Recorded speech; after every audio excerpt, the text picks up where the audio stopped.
All right, world history. Listen, we are almost done with this chapter on imperialism, and I'm going to make this very quick today. Um, but I want to go over a couple of things where you'll grasp this concept. Because I think the concept of imperialism is more important in a sense than the specifics. Now, you're going to see, I want you to read pages 436 to the end of the chapter 436, 37, 38, 39, 40, 41, and 42. All right. Make sure you do.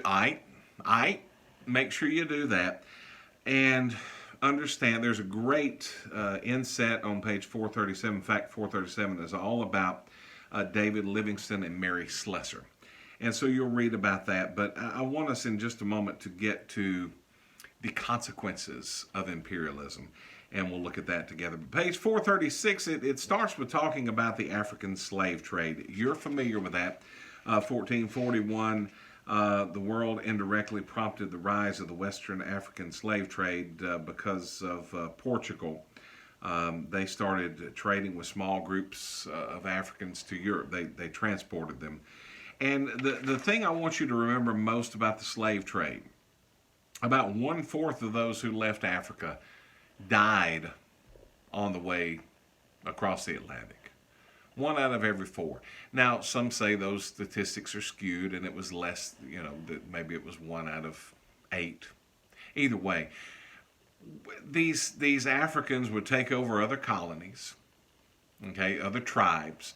So you've got a tribe here in Africa, and you've got better spears and weapons than this other tribe. So you take them over and you have prisoners of war. What do you do with them? Well, we can sit here and we can feed them, and we can come up with a place for them to stay. Or, hey, here comes some white people from across the Atlantic or from a European nation, and they've got all these goods that they want to trade with us. What are we going to trade with them? Well, we don't have any money, really.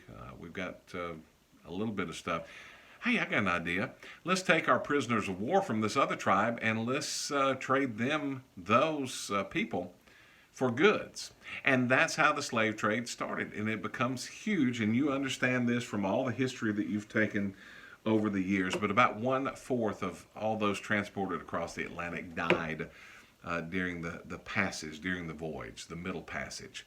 Horrible, horrible stuff. But you look at Africa, and I want you to look on page 439.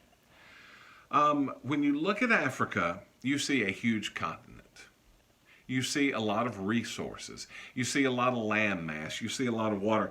And some of the things they would do, like, well, I'll get to that. I'm jumping ahead of myself because I'm trying to make it fairly quick for you today.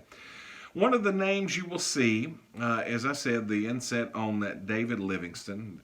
And David Livingston and Henry Stanley. Henry Stanley was a journalist sent to find Livingston. Now, Livingston was going to be a missionary to China, medical missionary, but because of the Opium Wars, he was not able to go to China.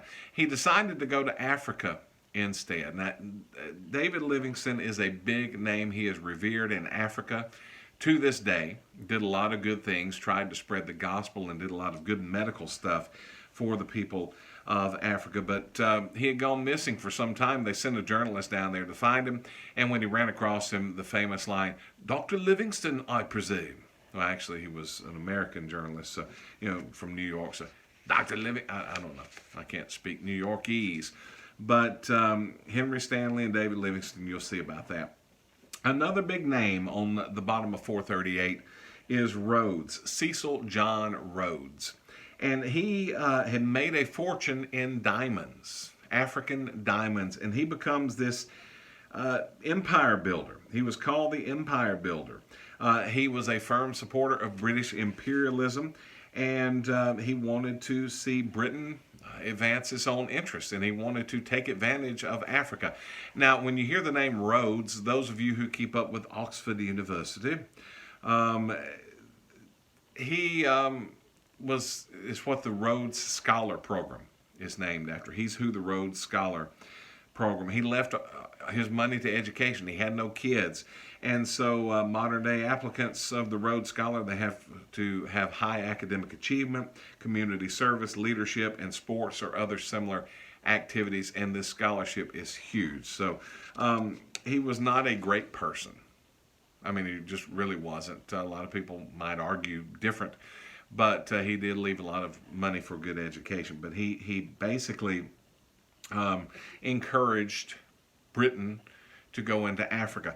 Now, and they do in other countries. France goes into there. Germany, Italy, Portugal. All of these countries go into Africa. Now, here's the point that I want to make. And you'll see the map on 439. You see Belgium. You look at the legend down there, bottom left-hand corner of the map on 439. Belgium, British, French, Germany, Italian, Portuguese, Spanish. Those countries look at Africa, this landmass, and they say, hey, why don't we just go make colonies down there? And again, if you have a machine gun, automatic weapon, and these Africans have very little weaponry. You have one highly civilized, in the sense of mechanisms, group of people going into a place where they're not that civilized, they're not that organized. It's easy to take over.